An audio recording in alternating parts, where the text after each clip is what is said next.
电钻响，黄金月亮。大家好，我是安装工小米。今天装一个小户型的，也就100多平米。刚刚我们把灯全部都装完了，这个装修的效果简简单单。这边把他家的灯，开关插座，还有节具，全部都给包了，还有个电热水器，今天主要拍一个，就是它这边有一个前置过滤器，把这个前置过滤器给它也装上。中央前置过滤器，现在装修房子几乎家家户户都有这个东西，不像以前马桶堵了有泥有沙，像花洒、水龙头出现这种有泥沙了或者什么杂质了，现在有这个东西全部都能过滤掉。看它这个情况。就是在这个位置，给它加装在这里就行了。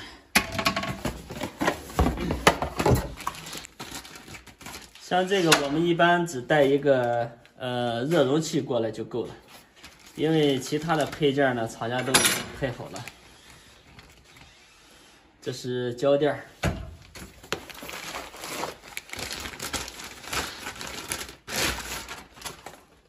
这个还有压力表。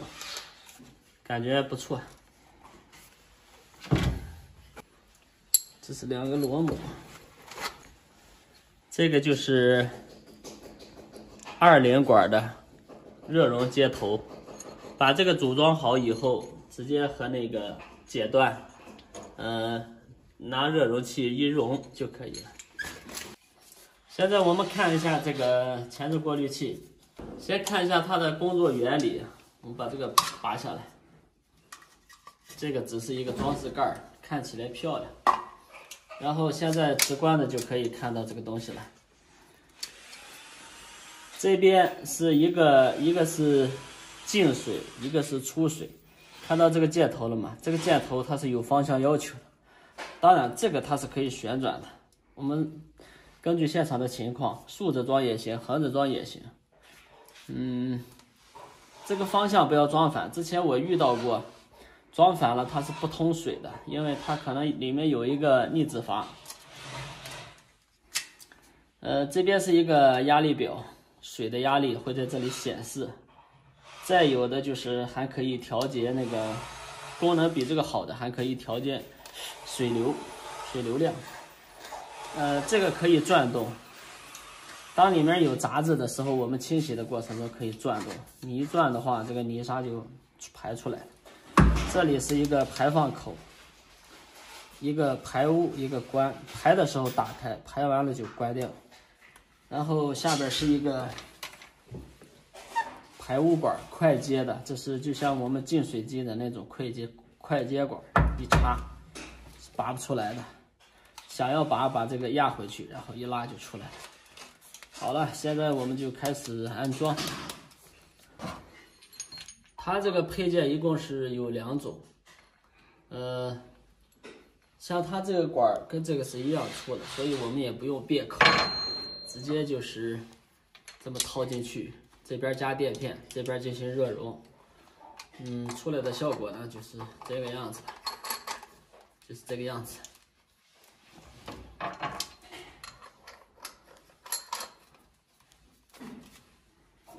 然后横向的装在它这个管具中间，加装在这里就可以了。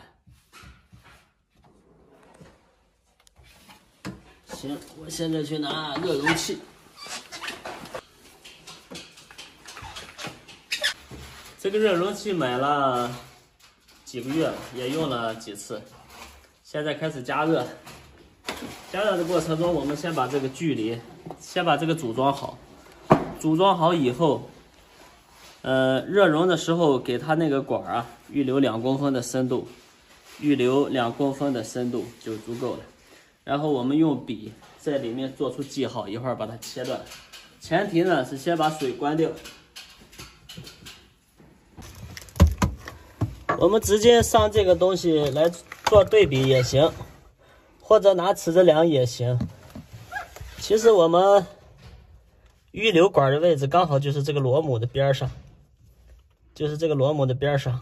一会儿我们切的时候就从这里切，熔的时候刚好就是这两边这点距离。他家这个尺寸是刚刚好，再短的话就不行了。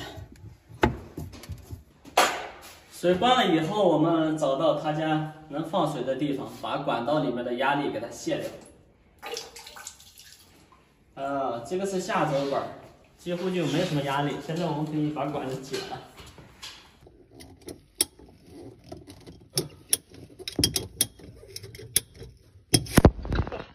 我觉得已经没水了，为什么会喷出水呢？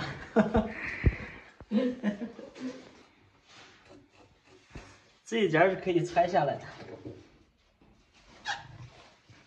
拆下来的话就好干了，把这个水给它甩干净，这个管口清理的干干净净的。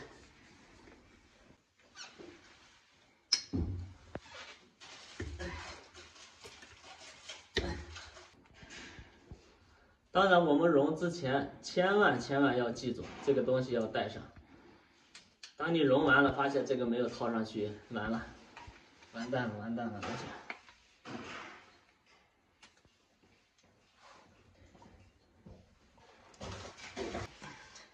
双眼皮要来了啊！双眼皮要来了，看看我这个技术怎么样？喂。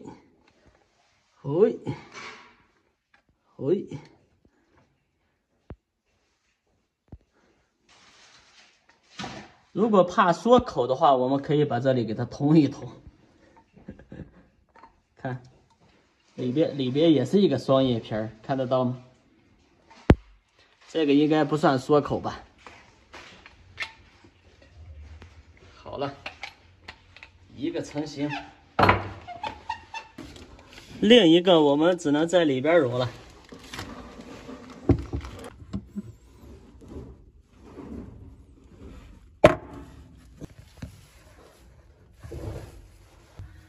看一下这个有没有缩口，应该还行。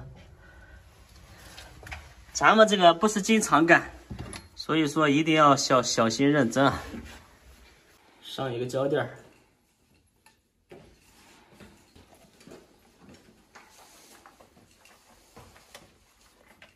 猴子，怪不得睡的时候。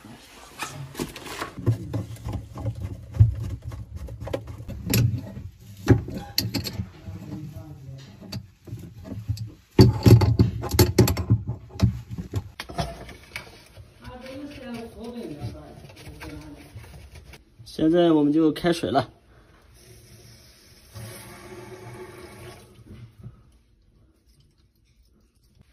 看到这个水压表了没有？这就是水压表。比如说我们装智能马桶的时候，我们没有带那个压力表，没有测他家压力的办法，到这里来看，拍这个照片也是可以的。这个，咱们正常居民用水一般是标准就是0.4兆帕，4公斤的水压。像这个就是不到3公斤，差不多3公斤的样子，这个标志。压力装智能马桶是足够的。如果这个压力低于2公斤以下，其实装智能马桶的话，它会受影响。现在我们做一个排水。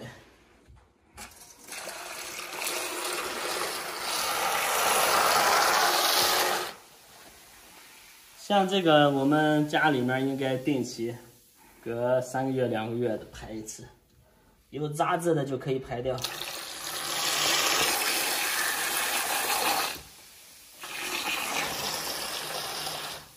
不错，好了，这个视频就拍到这里了。大家觉得哪里不合适呢？请多多指教。